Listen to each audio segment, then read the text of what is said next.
नदी भारत की भूमि पर है। कितनी है? जम के बोलो जरा। 20,600 नदियां भारत की भूमि पर विराजमान है। और ये 20,600 नदियां जहां जहां से निकल कर जाती है और जैसी जैसी निकल कर जाती है, प्रत्येक क्षेत्र में उसको माता कहकर पुकारा जाता है, उसका सम्मान किया जाता है। 20,600 पवित्र नदियां हैं।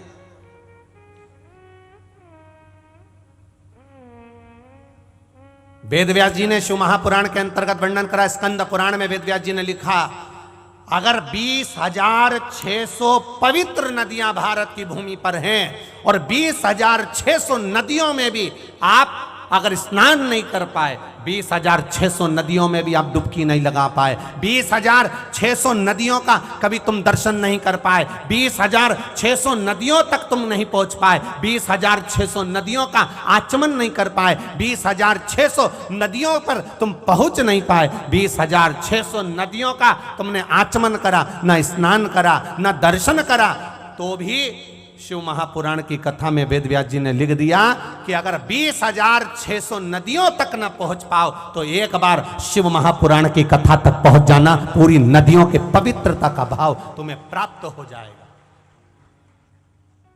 20,600 नदियों तक ना जा पाओ, 20,600 नदियों में स्नान ना कर पाओ, 20,600 नदियों तक तुम आचमन ना कर पाओ, 20,600 नदियों का तुम दर्शन ना कर पाओ, 20,600 नदियों का तुम स्मरण ना कर पाओ, तो एक शिव महापुराण की कथा में जाकर बैठ जाओ।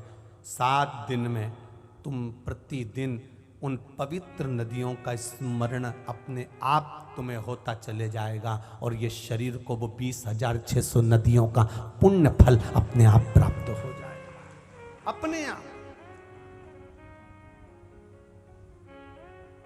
क्या शिव तत्व में,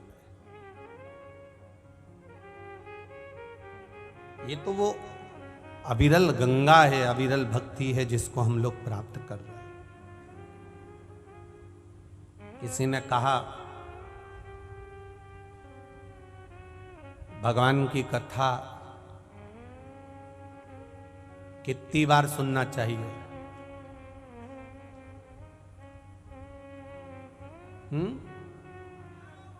हजारों बार सुनना चाहिए। ये है कंजरी के लोग, दमदारी से बोलते हैं चिल्लाकर, 1000 बार तो सुन ही लो।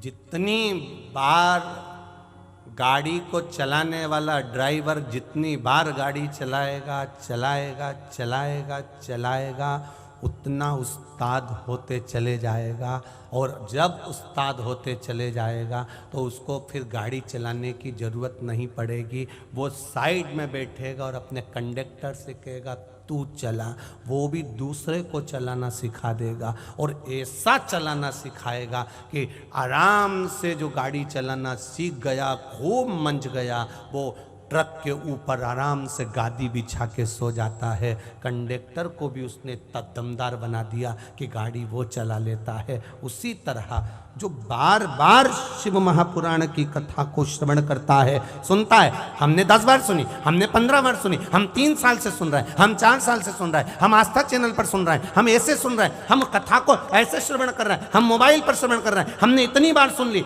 जितनी बार श्रवण करोगे, जितनी बार सुनते चले जाओगे, सुनते चले जाओगे, सुनते चले जाओगे, उतने उस्ताद बनते चले जाओगे। और ये विश्वास कहता है दूसरे को भी तुम कथा में लगा दोगे। ये विश्वास शिव महापुराण का, ये भरोसा शिव के तत्व का है, शंकर का।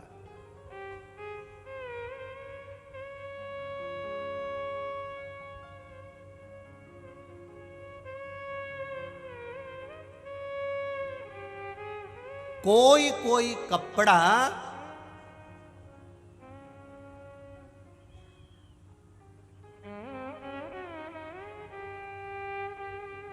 सस्ता होता है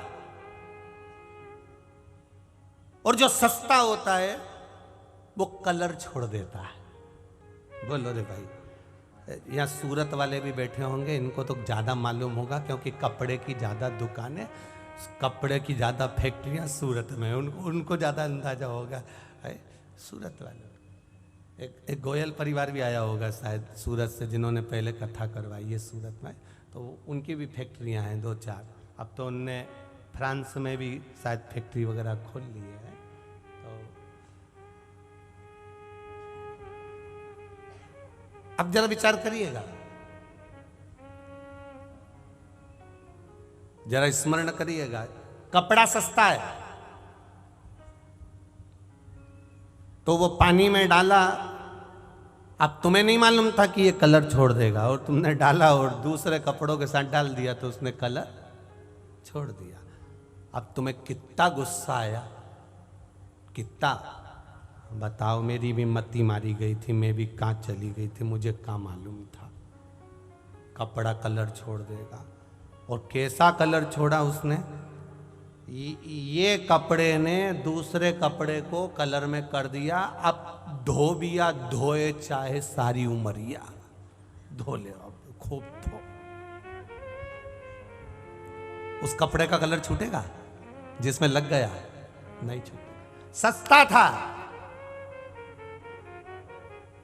बहुत महंगा था कपड़ा, तो वो कलर नहीं छोड़ा। बहुत महंगा था, कलर नहीं छूटा, कलर नहीं छूटा तो उसने दूसरे कपड़े को नहीं रंगा, पर सस्ता था इसलिए कलर छोड़ दिया। कोई कोई बहुत वीआईपी होता है, उसका कलर नहीं छूटता, वो उससे कोई मतलब नहीं, कोई मतलब नहीं कि कोई भजन करे तो ठीक, ना करे तो ठीक, कथा सुने तो ठीक, ना सुने तो ठीक, पर जो सस्ता होता है, एकदम सरल जो होता है, बिल्कुल सस्ता, वो कपड़ा ही एक ऐसा होता है जो कलर छोड़ के दूसरे को भी कलर में रंग देता है, वो सस्ता। ये अब लोगों ने कहा 33 कोटि देवी देवताओं में सबसे सरल, सबसे सस्ता एक ही देव, बोल दो जम के, महादेव। ना अंबर चाहिए, ना पीतांबर चाहिए, ना धन चाहिए, ना दौलत चाहिए, ना सत्ता चाहिए, ना वैभव चाहिए, ना अंबारियां चाहिए, केवल एक लोटा जल। और तुम्हारे पास में बेलपत्री नहीं है तो शंकर जी की कथा कहती है, उन्हीं की उठा के धो के उन्हीं को चढ़ा दो। उनको बुरा नहीं लगता, बड़े खुश होते हैं। अब तुमने जो शिव जी को चढ़ाया, शिव जी की बेलपत्र उठाकर शिव जी को चढ़ाया, शंकर खुश हो गए। अब ये काम तुम किसी वीआईपी के घर पे जाना, प्रैक्टिकल करो, किसी वीआईपी के घर पर जाना और उसके सोफे पर बैठना और विचार करना, मैं तो कुछ लेकर आई नहीं, कुछ मत, उन्हीं के घर का कोई सामान उठा लेना, उन्हीं के घर का, और उसको एक अखबार में लपेट के हैप्पी बर्थडे टू यू, बस उन्हीं का सामान, उन्हीं का वस्तु, उन्हीं की सामग्री उनको दे दो। अब वो जब खोलेगा फिर कंजरी वालों, तुम हालोल वालों को मत दे देना रे। फिर वो खोले और खोल के जब बोले और बोले तो तुम डोले, ये पक्का है।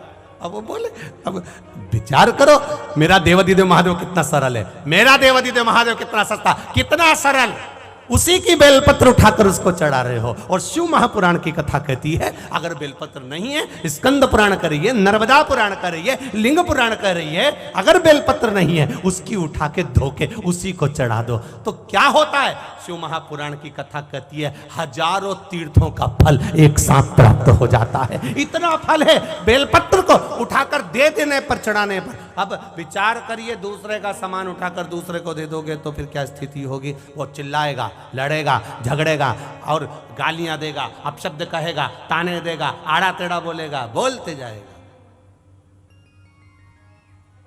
बोलते जाएगा।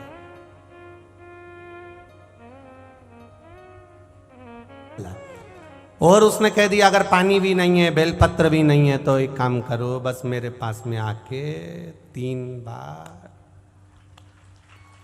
ताली बजा दो।